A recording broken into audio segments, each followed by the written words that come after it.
صاحب کی بات کی، میں نے بھی میں سنی ان کی بات، لیکن میں تو اس سے زیادہ آپ کو بتاؤں، آج کے جو فیلڈ مارشل صاحب ہیں، یہ کوئی 1.25 سال 1.5 سال پہلے کراچی آئے تھے. انہوں نے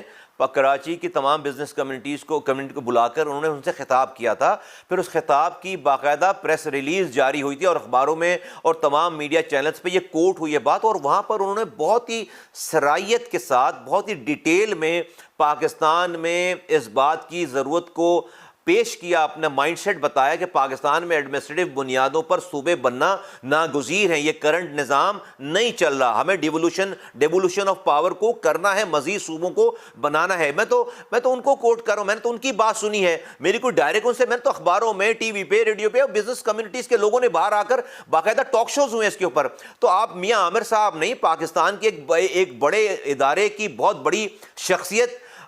جو کہ آج ان کا مقام اور بہت زیادہ بڑا ہے، بلند ہے، انہوں نے ابھی جنگ جیتی ہے، وہ یہ بات کر چکے ہیں. پھر ہم جو آپ ہماری جو بات کر رہی ہیں،